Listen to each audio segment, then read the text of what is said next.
Hello అండి, నమస్తే. నేను మీ సంధ్య. వెల్కమ్ టు సంధ్యాస్ వంటల పుస్తకం. ఈరోజు మన వీడియోలో వినాయక చవితి పండుగ దగ్గరలోనే ఉంది కాబట్టి వినాయకుడికి ఎంతో ఇష్టమైనటువంటి ఈ మోదకాలు అనేవి మనము ఈ వినాయక చవితికి ఇంట్లోనే ప్రిపేర్ చేసుకుందాం. ఒకసారి నేను చెప్పినట్టుగా కనుక ట్రై చేయండి. మోదకాలు అనేవి చాలా సింపుల్గా క్విక్గా చేసేసుకోవచ్చు. మీరు కూడా ఈసారి ఈ వినాయక చవితికి ఇలా మోదకాలు అనేవి ట్రై చేయండి.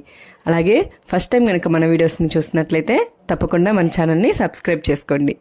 ముందుగా ఒక కళాయి పెట్టుకొని అందులోకి 1 కప్ వరకు పచ్చి కొబ్బరి తురుముని ఇలా తీసుకోండి. ఇలా సన్నగా తురుముకున్నటువంటి పచ్చి కొబ్బరిని తీసుకొని, అలాగే ఏ కప్తో అయితే మనం పచ్చి కొబ్బరి తీసుకున్నామో అదే కప్తో 1 కప్ వరకు బెల్లాన్ని కూడా ఇందులోకి యాడ్ చేసుకొని, వాటర్ అనేవి ఏమీ యాడ్ చేయకుండా ఇలా మనం ఫ్లేమ్ అనేది సిమ్లోనే పెట్టుకొని ఉడికించుకోవడం వల్ల బెల్లం అనేది కరిగిపోయి ఆ బెల్లం అనేది మనకి కొబ్బరికి బాగా పడుతుంది. ఇలా కలిపుకుంటూ ఉంటే బెల్లం అనేది మనకి ఒక 5 నిమిషాలకి కరిగిపోయి కొబ్బరికి బాగా పట్టేస్తుంది. ఇలా ఒక 5 నిమిషాలకి మనకి ఉడిపోతుంది. స్టవ్ అనేది ఆఫ్ చేసి పక్కన పెట్టేసుకోండి. ఇది చల్లారేలోపు ఇంకొక కళాయి పెట్టుకొని అందులోకి 1 కప్ వరకు వాటర్ని యాడ్ చేసుకోవాలి. ఇలా వాటర్ని యాడ్ చేసుకున్నాక 2 టేబుల్ స్పూన్ వరకు బెల్లం అనేది వేసేసుకొని, అలాగే ఒక 1/2 టేబుల్ స్పూన్ నెయ్యిని కూడా ఇందులోకి యాడ్ చేసుకొని, ఒక 1/2 టేబుల్ స్పూన్ సాల్ట్ అనేది ఇందులోకి వేసుకోవాలి. వీటన్నిటిని ఒకసారి కలిసే విధంగా కలబెట్టేసుకొని, మనకి బెల్లం అనేది పూర్తిగా కరిగిపోయిన తర్వాత కొంచెం వాటర్ అనేవి బాయిల్ అయ్యేంత వరకు మనం కాగబెట్టుకోవాలి. ఇలా వాటర్ అనేవి కొంచెం బాగా బాయిల్ అయిన తర్వాత ఇందులోకి ఏ కప్తో అయితే మనం వాటర్ తీసుకున్నామో అదే కప్పుతోటి 1 కప్ వరకు పొడి బియ్యపిండిని ఇందులోకి యాడ్ చేసుకోండి. ఇలా బియ్యపిండి అనేది యాడ్ చేసుకున్న తర్వాత ఒకసారి అంతా కలిసే విధంగా కలబెట్టుకోవాలి.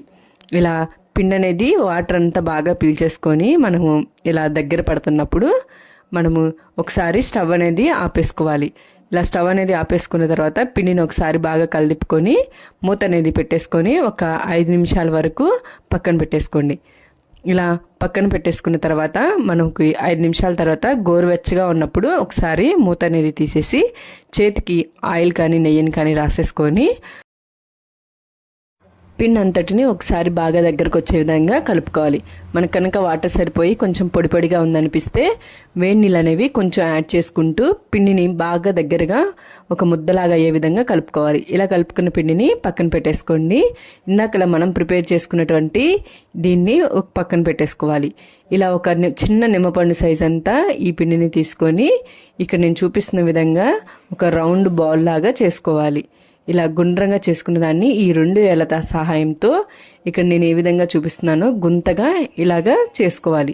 మనం తీసుకున్న పిండి అనేది మధ్యలో పెట్టుకోవడానికి కొంచెం గుంతలాగా ఇలా వేల సహాయంతో చేసుకోవాలి. మీరు కూడా ఇదే విధంగా ఈ 2 చేతుల సహాయంతో ఇలాగా గుంతలాగా చేసేసుకోండి. ఇలా చేసుకున్న తర్వాత ఇందాక మనం చేసి పెట్టుకున్నటువంటి ఈ కొబ్బరి తురుముని ఇందులోకి పెట్టేసుకొని, ఈ కొబ్బరి అనేది మనకి బయటికి రాకుండా ఇక్కడ నేను చూపిస్తున్న విధంగా క్లోజ్ చేసుకోవాలి. ఇలా పిండి అనేది బయటకు రాకుండా అదేవిధంగా మొత్తాన్ని ఇలా క్లోజ్ చేసుకొని పైకి ఇలాగా ఒత్తుకున్నామనుకోండి, మనకి మోదకం షేప్ అనేది వచ్చేస్తుంది. ఇలా అనుకుంటే మనకి ఎక్స్ట్రా కనుక పిండి ఏదన్నా ఉంటే పైకి వచ్చేస్తుంది. ఆ పిండిని మనము పక్కకు తీసేసుకొని మోదకం షేప్ అనేది ప్రిపేర్ చేసుకోవాలి. పైన ఇలాగా కొంచెం మోదకం షేప్ అనేది రావటానికి ఇక్కడ మోదకం షేప్ లాగా రావడానికి ఇక్కడ నేను చూపిస్తున్న విధంగా స్పూన్ వెనక భాగం నుంచి మనం ఇలాగ పెట్టేసుకుంటే కనుక మనకి కరెక్ట్గా మోదకం షేప్ అనేది వచ్చేస్తుంది. ఇలాగా ప్రిపేర్ చేసుకొని ఉంచుకోండి. అలాగే మిగిలిన పిండితో మిగిలిన వాటన్నిటిని కూడా అలాగే ప్రిపేర్ చేసుకొని ఆవిరి పెట్టుకోవడానికి మీకు ఏది వీలుగా ఉంటే అలాగా ఒక ఆవిరి గిన్నెని కానీ లేదంటే ఇలా చిల్లుల గిన్నెలో అయినా కానీ ఇలా పెట్టుకోవచ్చు. నాకు ఇక్కడైతే ఆవిరి పెట్టుకోవడానికి ప్లేట్ ఉంది కాబట్టి అందులో పెట్టేసుకుంటున్నాను. ఇలా ఇడ్లీ పాత్రను కానీ ఏదైనా ఒక గిన్నెని కానీ తీసుకొని అందులోకి 1/2 లీటర్ వరకు వాటర్ అనేది పోసుకొని మూత పెట్టేసుకొని వాటర్ అనేవి కొంచెం బాయిల్ అవ్వాలి.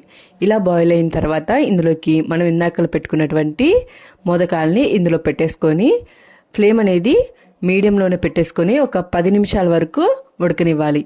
ఇలా 10 నిమిషాల తర్వాత స్టవ్ అనేది ఆఫ్ చేసుకొని వేడివేడిగా తీసి పక్కన పెట్టేసుకొని, వేడి మీద ఉన్నప్పుడు కాకుండా కొంచెం చల్లారిన తర్వాత వీటిని మనము వేరే ప్లేట్లోకి తీసేసుకోవచ్చు.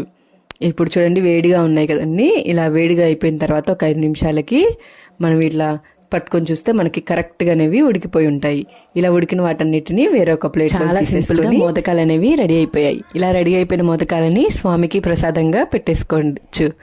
మీరు కూడా ఈసారి ఈ మోదకాలు అనేవి ట్రై చేసి ఎలా ఉందో నాకు కామెంట్ చేయండి. మీకు కనుక నచ్చినట్లయితే లైక్ చేయండి, షేర్ చేయండి. మరిన్ని వీడియోస్ కోసం మన ఛానల్ని తప్పకుండా సబ్స్క్రైబ్ చేసుకోండి. Thank you.